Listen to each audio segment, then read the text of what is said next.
लखनऊ का हजरतगंज पुलिस थाना। दोपहर का समय था। थाने में चाय की महक और हल्की सी उदासी छाई हुई थी। कुछ सिपाही मोबाइल में व्यस्त थे, कोई कागजात पलट रहा था। अचानक दरवाजे से एक कांपती हुई आवाज सुनाई दी।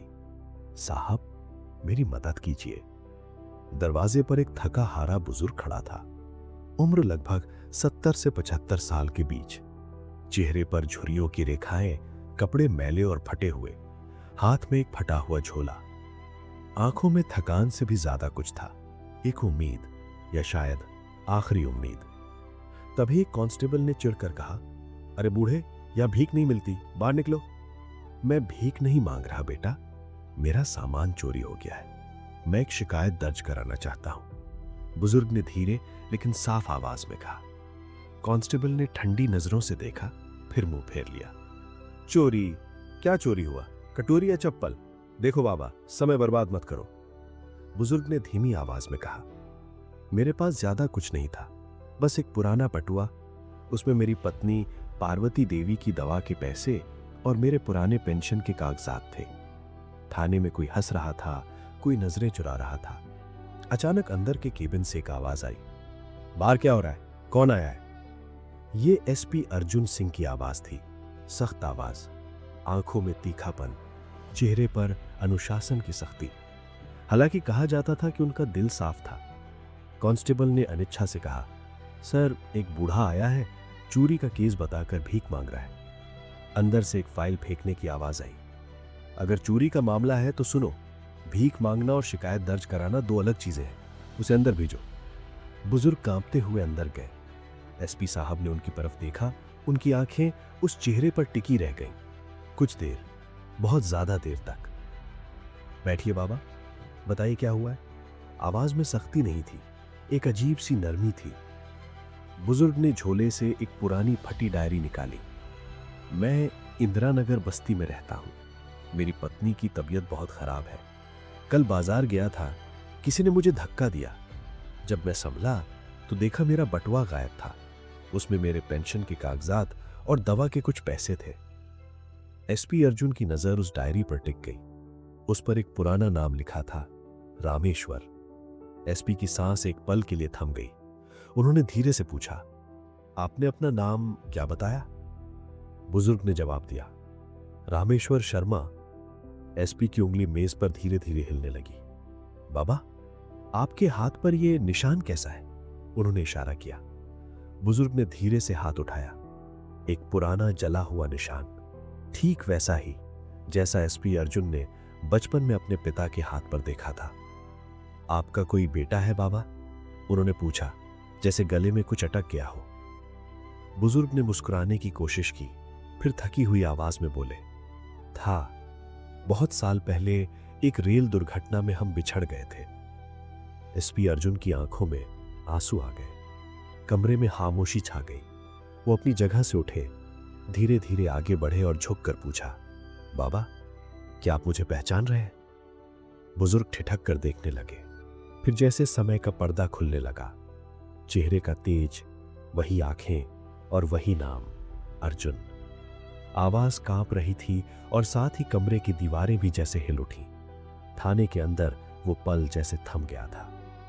एसपी अर्जुन की आंखें अब आंसुओं से भरी थीं, लेकिन वो सख्त चेहरा जो जिले में डर और सम्मान का प्रतीक था, वो कांपने लगा। बाबा, आप ही रामेश्वर शर्मा हैं, मेरे पिता। बुजुर्ग की आंखें पल भर के लिए खुली रह गईं। वो अर्जुन की आंखों में देख रहे थे, जैसे किसी भूले हुए सपने को पहचानना चाह रहे हो। तू मेरा अर्जुन है। उनकी कांपती आवाज में भरोसा और डर का अजीब सा मिश्रण था। एसपी आगे बढ़े और धीरे से उनका हाथ पकड़ा। हाँ बाबा, मैं आपका बेटा हूं, जिसे मैंने आखिरी बार स्टेशन पर देखा था। बुजुर्ग का शरीर कांपने लगा, उनकी आंखों से आंसू बहने लगे, होंठ हिल रहे थे, लेकिन आवाज नहीं निकल रही थी। एक पल के लिए वो फर्श पर बैठ गए और एसपी भी घुटनों के बल नीचे उतर आए। कांस्टेबल और कर्मचारी जो इतनी देर से तमाशा देख रहे थे, स्तब्ध रह गए। जिस बुजुर्ग को वो झूठा शिकायतकर्ता समझ रहे थे, वो इस थाने के सबसे ताकतवर ऑफिसर के पिता निकले। लेकिन बाबा, आप कहाँ चले गए थे? उस रात के बाद मैं आपको कभी नहीं ढूंढ पाया।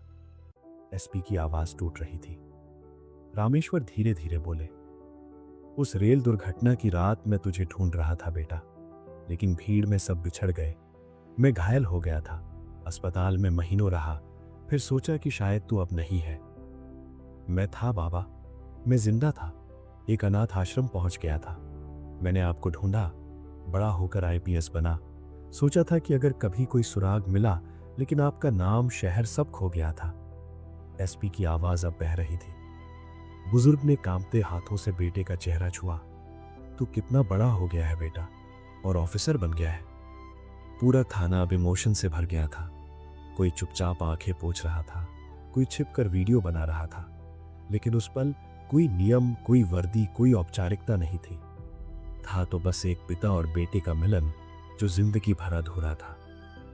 एसपी ने आदेश दिया, सब रिकॉर्ड करो। बाबा की शिकायत पर अब एफआईआर दर्ज होगी, इस केस की तह तक जाया जाएगा। सभी ऑफिसर तुरंत सक्रिय हो उठे। एक कांस्टेबल चाय लेकर आया। बाबा जी, कुछ खाइए, बहुत देर से भूखे होंगे। एसपी खुद केबिन से एक कपड़ा लाए और पिता के पैरों की धूल पोंछी। मैंने कितनी बार भगवान से मांगा था, एक बार मिला दो, बस एक बार। अब मैं आपको कहीं जाने नहीं दूंगा बाबा। बुजुर्ग बोले, नहीं बेटा, मैं किसी पर बोझ नहीं बनना चाहता। बोझ? बाबा, अगर आपका आशीर्वाद ना होता तो मैं आज एसपी नहीं होता। मेरी पूरी जिंदगी तो आपसे ही है। कुछ देर बाद प्रेस तक भी खबर पहुंच गई। थाने के बाहर मीडिया जमा हो गया था। एक पत्रकार ने कहा, एसपी अर्जुन सिंह ने जो किया वो आज का सबसे बड़ा संदेश है। और शायद वो सही कह रहे थे, क्योंकि ये कहानी सिर्फ एक खोए हुए पिता और बेटे की नहीं थी। ये कहानी हर उस इंसान की थी जिसे दुनिया भूल गई थी, लेकिन किस्मत नहीं भूली थी। शाम ढल चुकी थी। पुलिस स्टेशन की भीड़ धीरे धीरे कम हो रही थी, लेकिन एक कोना अभी भी इमोशन से भरा था। एसपी अर्जुन सिंह अपने पिता को सरकारी गाड़ी में बिठाकर सरकारी आवास की ओर ले जा रहे थे। रास्ते में दोनों के बीच खामोशी थी, लेकिन वो खामोशी भारी नहीं थी। वो खामोशी उन सालों की थी जिन्हें शब्दों से भरना मुश्किल था। बुजुर्ग रामेश्वर शर्मा खिड़की से बाहर देख रहे थे, जैसे हर दृश्य उनके लिए नया हो। ये शहर बहुत बदल गया है बाबा, उन्होंने धीरे से कहा। शहर बदल गया है बाबा, लेकिन आपका बेटा अभी भी वही है जो आखिरी बार स्टेशन पर आपके गले लगकर रोया था। गाड़ी चलाते हुए अर्जुन ने कहा। घर पहुंचते ही एसपी की पत्नी मीरा दरवाजे पर खड़ी थी। वो समझ नहीं पा रही थी कि एसपी साहब इतने भावुक क्यों हैं और उनके साथ कौन है। मीरा, इनसे मिलो, ये मेरे पिता है। मीरा चौंक उठी। आपके? लेकिन आपने तो कहा था। हाँ, मैंने भी यही सोचा था कि वो नहीं है, लेकिन किस्मत ने आज मुझे फिर से उनका बेटा बना दिया है।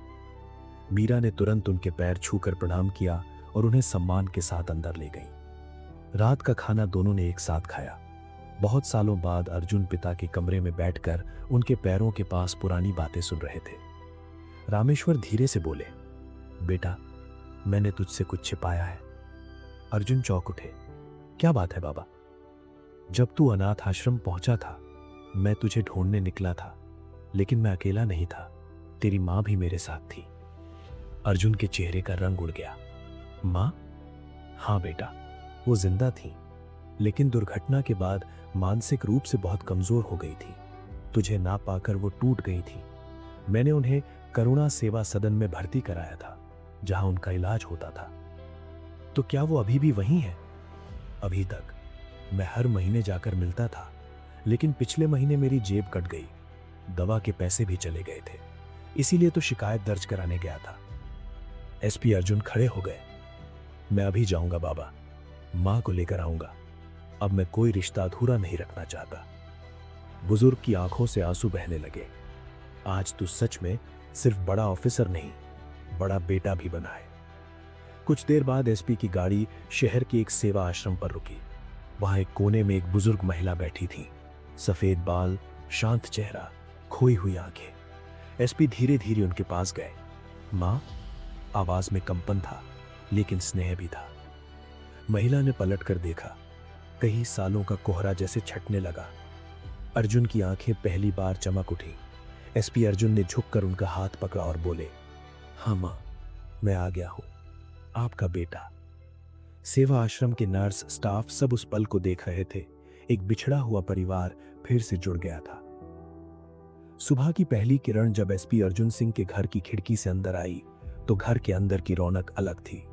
कई सालों बाद उस घर में सिर्फ चाय की महक नहीं थी, एक माँ का ममत्व, एक पिता का स्नेह और एक बेटे की तृप्ति का उजाला फैला हुआ था।